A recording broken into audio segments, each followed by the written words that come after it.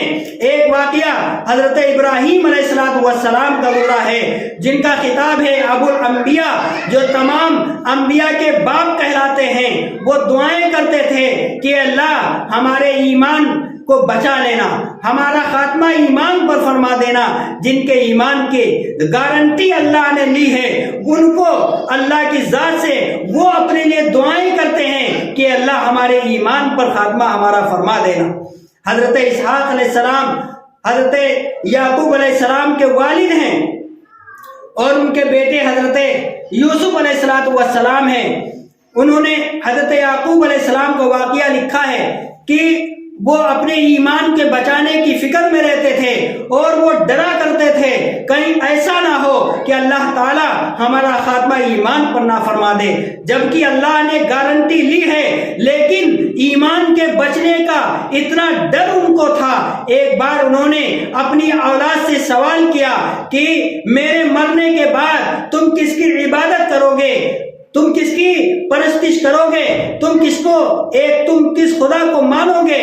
یہ سوال کرتے ہیں، آزماتے ہیں کہ دیکھیں ہمارے بعد کہیں ہمارے بیٹوں کا ایمان، ہماری اولاد کا ایمان تو برباد نہیں ہو جائے گا، ہمارے اولاد ایمان سے تو نہیں پھر جائے گی۔ اس لیے انہوں نے سوال کیا کہ حضرت یعقوب علیہ السلام اپنی اولاد سے پوچھتے ہیں ما تعبدون من بعدی، کہ تم میرے بعد کس کی عبادت کرو گے؟ بہرحال حضرت یعقوب علیہ السلام بھی نبی ہیں اور ان کے بیٹے بھی نبی ہیں، تو جس کے خاندان میں نبوت کا سلسلہ چل رہا ہو تو ظاہر ہے نبی کا بیٹا بھی نبی ہے، نبی جیسی باتیں کرے گا، نبی جیسا کردار اپنائے گا، نبی جیسا طور و طریق ہوگا، نبی جیسی چال چلن ہوگی۔ وہ بھی کیا جواب دیتے ہیں کہ اے باپ، ہم آپ کی اور آپ کے آبا اور اجداد کے خدا کی عبادت کریں گے، یعنی ہم آپ کی اولاد ہیں، جس خدا کو آپ مانتے ہیں، جس خدا کی آپ عبادت کرتے ہیں، اس خدا کی عبادت ہم بھی کریں گے، ہم اسی خدا کو ایک مانیں گے جس خدا کو آپ نے ایک مانا ہے، جس کی عبادت ہمارے آبا اور اجداد کرتے چلے آئے ہیں، اسی کی عبادت ہم بھی کرتے رہیں گے اور ایمان پر خاتمے کی دعائیں کرتے رہیں گے۔ میری ماں اور بہنوں، اصل چیز ہے ہمارا ایمان محفوظ ہو جائے، اصل چیز ہے جب ہم دنیا سے جائیں تو ایمان کی حالت میں جائیں۔ دنیا ایک نہ ایک دن سب کو چھوڑنا ہے، نہ جانے کتنے جنازوں کو ہم دیکھنے جاتے ہیں، ایک دن لوگ ہمارے جنازے کو دیکھنے آئیں گے۔